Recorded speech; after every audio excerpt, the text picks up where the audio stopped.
Hi, everyone. Let's get started on John Wesley.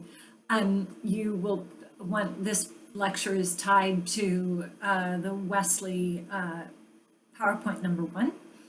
And you can see I've entitled it Wesley, a Method of Spiritual Transformation. No surprise, because John Wesley founded Methodism, or the Methodist denomination.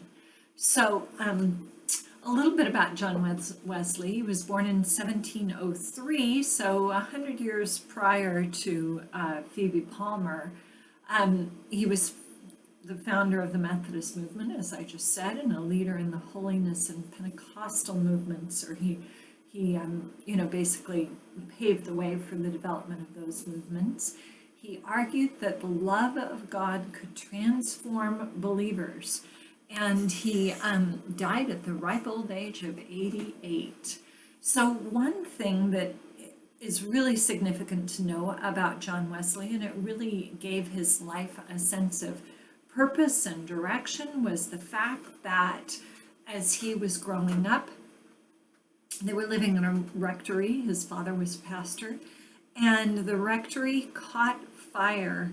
And you can see from this great illustration, baby John was saved from the fire, and they talked about it as a brand plucked from the burning, which of course is a quote from Zechariah 3:2. So for John, he always felt like he was destined to do God's work. He was destined to be a part of the church, and he felt that way in part because of this early childhood experience.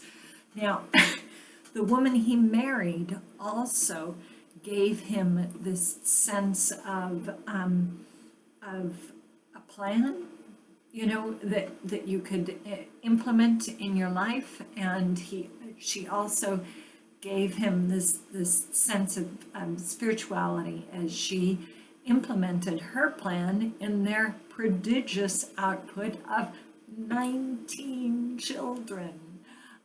10 survived to adulthood, which is pretty typical for that time period. As you saw, even Phoebe Palmer, living 100 years later, suffered a 50% loss of her children.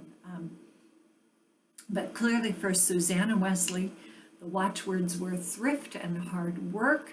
She had a method, you would have to with 19 children, of feeding, teaching, and upbringing the children. She made sure, and I think this is really interesting, she made sure to spend time alone with each child during the week. And so not each child every day, but each child got their own little time alone with their mother, which is pretty incredible, again, with 19 children. She imparted moral instruction to the children. There was a whole theme of subjecting one's will to God's will. There was repetitious instruction, memorization and repetitious instruction. I'm sure of scripture, but in addition of factual instruction. And she said the 20th time crowns it. So in other words, if you do something 20 times, by the 20th time, you've got it. So she kind of helped John Wesley to understand how important repetition is in getting something.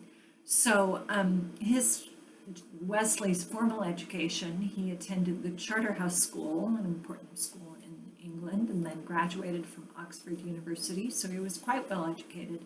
He was ordained a deacon in the Church of England by the age of 23, and a fellow by the age of 24, and by 25 he had become an Anglican priest. So he really was kind of a young prodigy in terms of growing up in the faith. And he served as a curate in his father's parish. As I mentioned, his father was a pastor. And he returned to Oxford and led the Holy Club. This was a group of men who got together and discussed theology. So then he decided with his brother to travel to the colonies to become missionaries. So keep in mind, this is in the fairly early 1700s that they're doing this, so it had to be rough.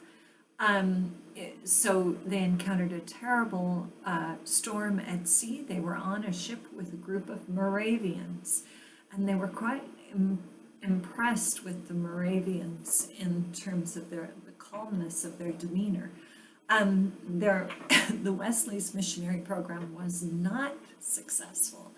Charles contracted pleurisy and returned home, and John leaves amidst controversy.